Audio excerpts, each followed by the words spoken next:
Olá, queridos alunos! Hoje estudaremos sobre a descolonização da África e da Ásia. Descolonização da África e Ásia. Com a industrialização, os países imperialistas estavam à procura de matéria-prima,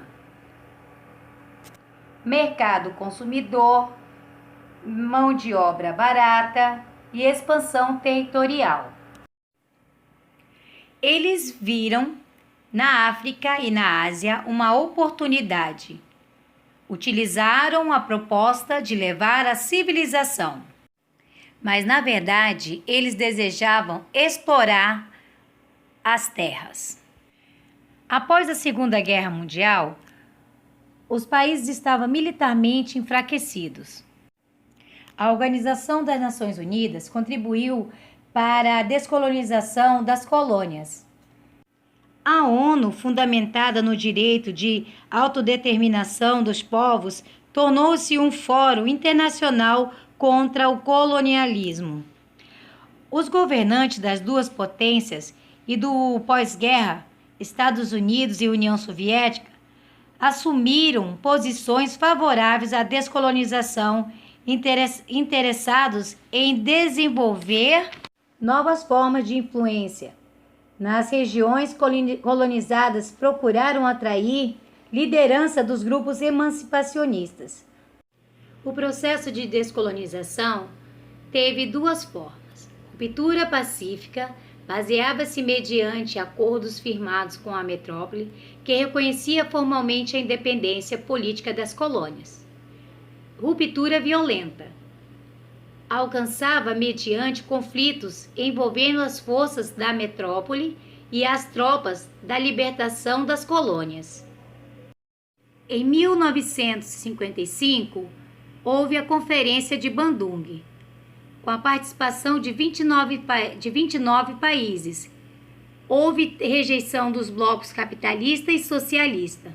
Eles defendiam uma política de não alinhamento.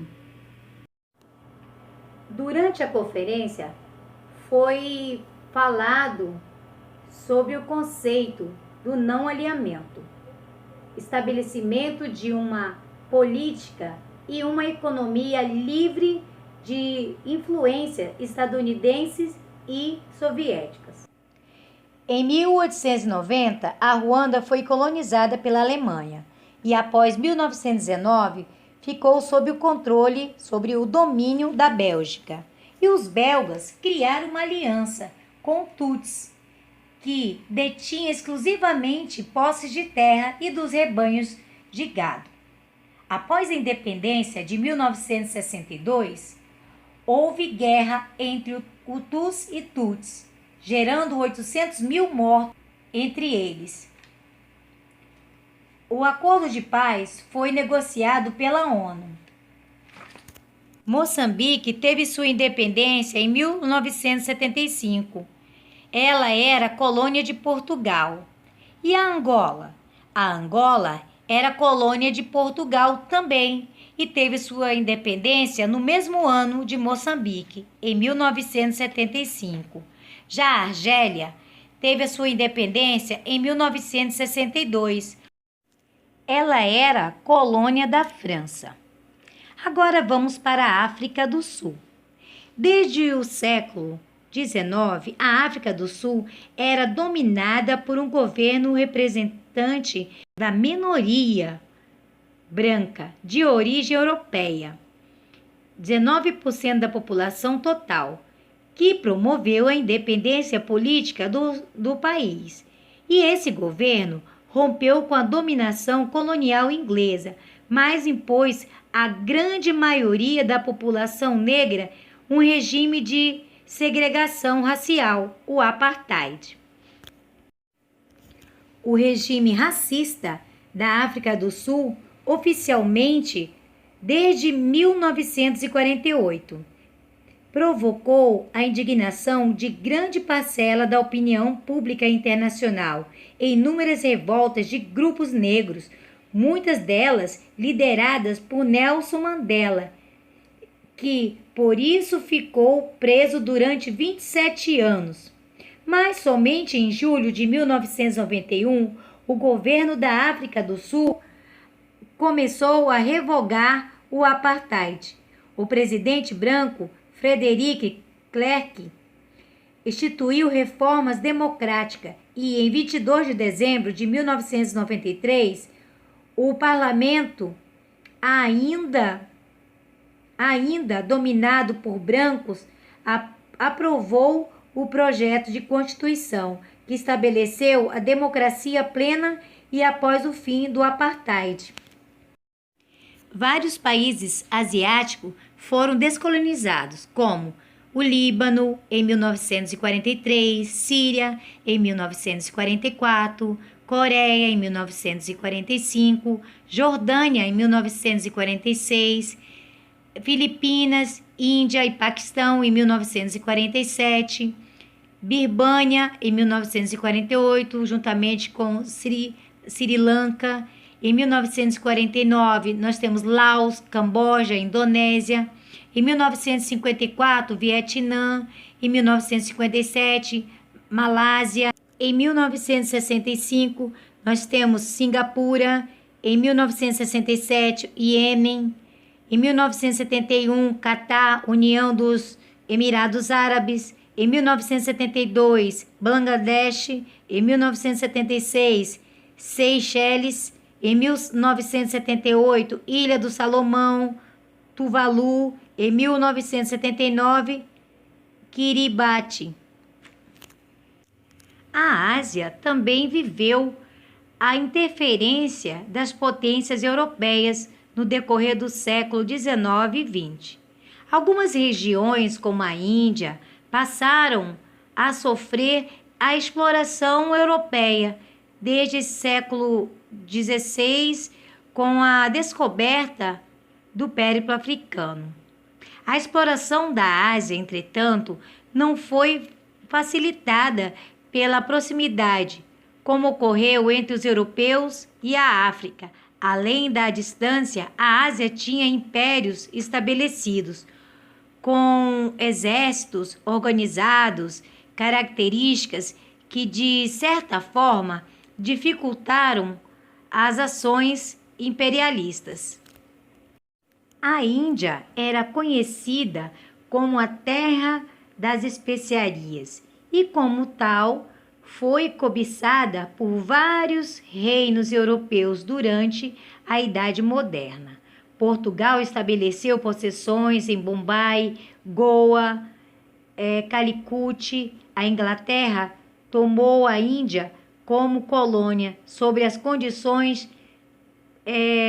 de protetorado durante o século XIX, e lá estabeleceu uma dominação marcada pelo autoritarismo, pelo desrespeito aos costumes e às tradições dos povos que habitavam a região. Gandhi foi o principal líder indiano a se opor à dominação inglesa, utilizando como recurso essencial a estratégia da não-violência ativa.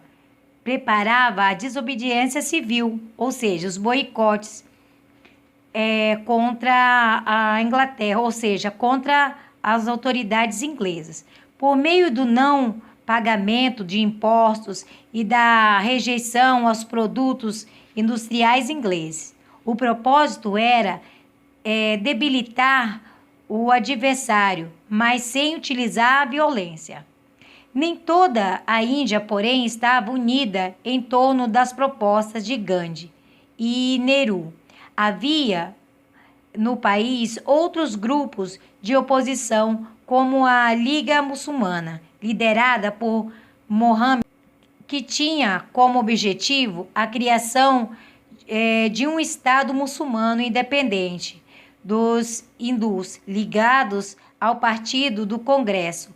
Os ingleses procuraram manipular ao máximo o conflito entre esses grupos rivais para retardar o processo de emancipação indiana.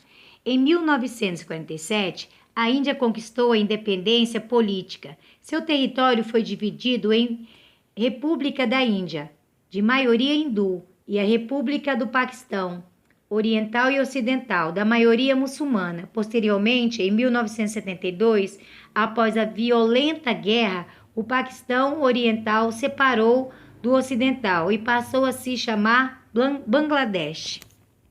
A Indochina, ela também foi colônia francesa e depois foi tomada pelos atuais países Laos, Camboja e Vietnã. O Império do Centro, designação dada à China, em decorrência da sua localização geográfica entre o Império Indiano e o Império Sol Nascente. Foi explorado por diversas potências. Os chineses vivenciaram a guerra do ópio e a atuação dos boxers jovens nacionalistas que desejavam a expulsão de todos os estrangeiros do território chinês. A China conseguiu o fim da exploração estrangeira com a Revolução Comunista, iniciada em 1949 e liderada por Mao Tse-tung.